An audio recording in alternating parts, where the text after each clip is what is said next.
Today I'm talking about how we spend our time. I want to start though by going back in time to freshman year. I wake up one morning and my much taller roommate, Michael Tucker, is already up. I ask, how are you? Busy. I walk out into the hallway and I run into Michela Rodriguez. I ask, how are you? Busy.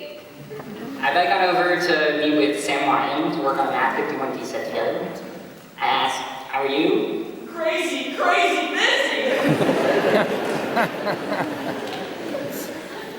Everywhere I went, people said they were busy. And so I became a little obsessed with busyness. I wanted to find out, first, what even is busyness? Second, why do we all say we're busy? And third, how do we actually spend our time? I went searching for answers to these three questions over the past 4 years. And today I'm going to try to condense that whole journey into the next 4 minutes. See how we do. First, what is busyness? I interviewed a bunch of students, some of you in this room. I collected Google calendars and busyness-related Yik Yak posts. And I realized that there are two main types of busyness: physical and mental.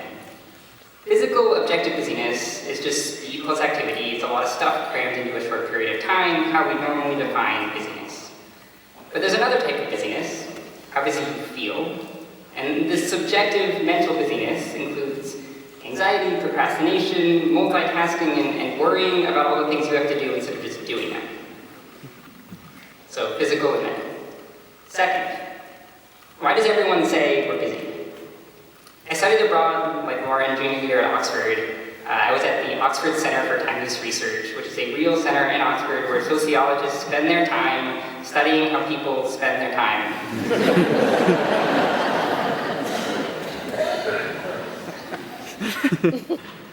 I discovered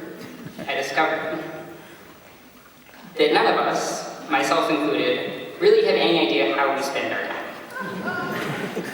So I want you to imagine that you have to fill out a survey that asks how many hours you spent this week sleeping, showering, watching Netflix, eating late nights, scrolling through Facebook, scrolling through Stanford memes for edgy trees, etc.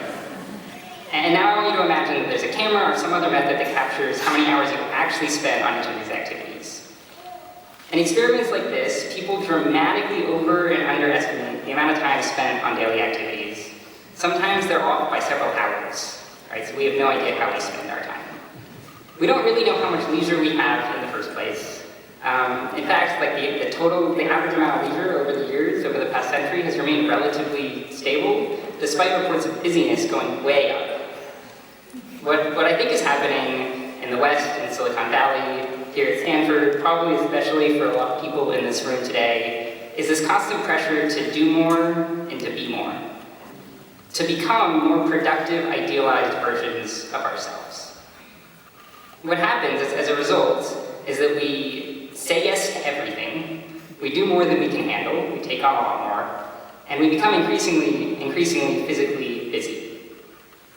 In addition, even during leisure, we feel this pressure to do more, we feel busy. So we feel sometimes a lot busier than we actually are. Third, how do we actually spend our time? Most recently, as part of the Data Challenge Lab, I analyzed this data set of 180,000 time use studies. And there are these amazing minute-to-minute records of people's daily activities. I discovered that busyness and how we spend our time is largely a choice. When we say yes to doing one thing, we're inadvertently saying no to doing something else. Whether or not we realize it, we choose to, say, take an extra class or focus on an extracurricular. We choose to edit a paper or attend a friend's dance performance. We choose to train for a half marathon or read for pleasure. Who here reads for pleasure? Show of hand. This is more than typical. So back in sophomore year, I interviewed a student who said she reads for pleasure an entire hour every single morning.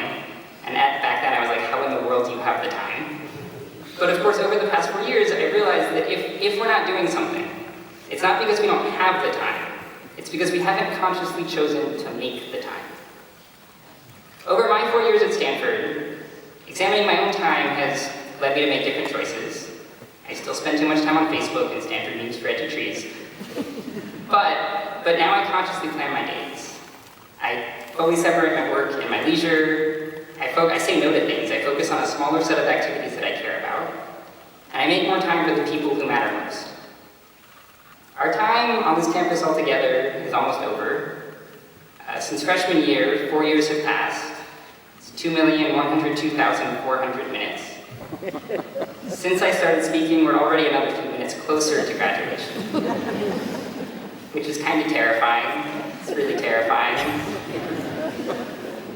But it's also a chance to reflect on how we spent our time these past 4 years, and how we want to spend it in the future.